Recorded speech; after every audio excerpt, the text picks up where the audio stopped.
everyone, it is Jazz here. I did desperately, everybody, try to separate out my to be read videos so you weren't getting a whole bunch like one after another or with only one break, but timing has not really worked for me. And this readathon starts today, so I wanted to make a video about it, and I hope you guys enjoy me talking about more books that I haven't read yet.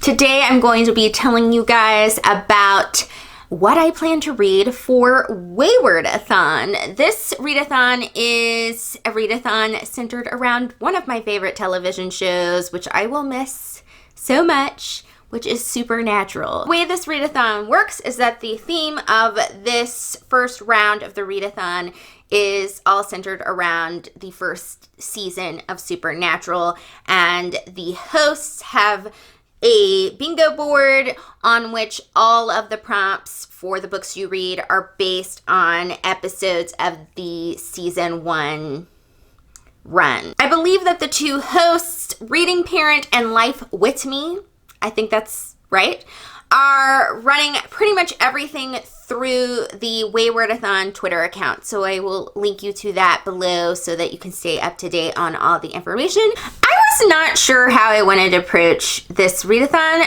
as I'm not somebody that usually does bingo boards for readathons. So I was oddly perplexed, but I was like, I'm doing this for the love of Supernatural. So I'm going to figure out how to do this bingo board prompt thing. And in the end, what I thought I would do is that I would pick like 3 to 4 books that I really want to get to in February anyway, and then try to match them up with the prompts on the board. First 10 days of Wayward-A-Thon are the last 10 days of Medieval-A-Thon, which I'm also doing. So whatever I'm still reading during Medieval-A-Thon or whatever I don't finish during Medieval-A-Thon, I'm going to roll over to Wayward-A-Thon.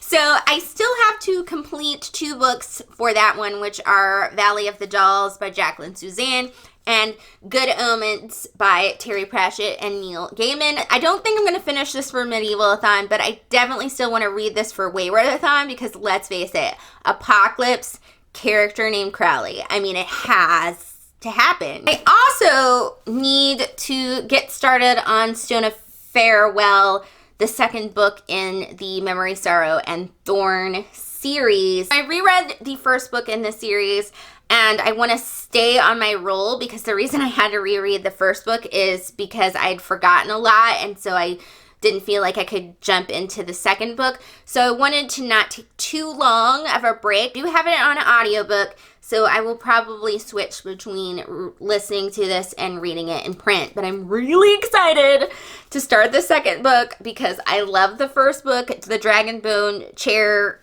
so much. I loved it even more the second time, and I'm just excited to see what happens with the characters and the journey on this fantasy exciting adventure. The only book that I specifically have chosen a book for a specific prompt is the pilot episode, and that's to read a first book in a series. And I found this on my shelf, The Girl Who Ignored Ghost from the Unbelievers series by Casey Tansley. I don't know too much about this because I got this book for free from like a bunch of books that were just thrown out from an unpaid for storage facility.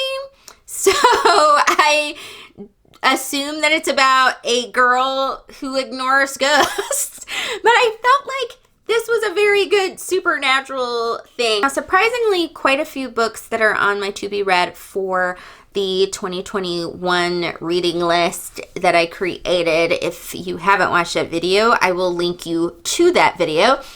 Actually do work for this readathon. So stories like The Girl Who Drank the Moon and Cursed and Loki are things that I could pick up if I do complete this large stack of books. So we will leave that open to free reading if I get to that point. That is my tentative to be read for the Wayward-A-Thon. I'm intrigued to see how many books I I actually get read out of this big old stack of books that I have here, and also intrigued to see how many prompts I can get.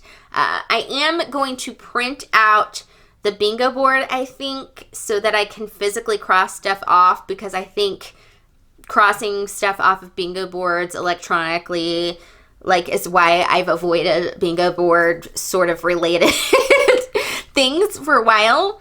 And maybe that will float my boat and work for me, just like that act of crossing out things. Wish me luck. Drop me a comment below. And I will see you all soon, hopefully with a book review video. Thank you for watching. Bye.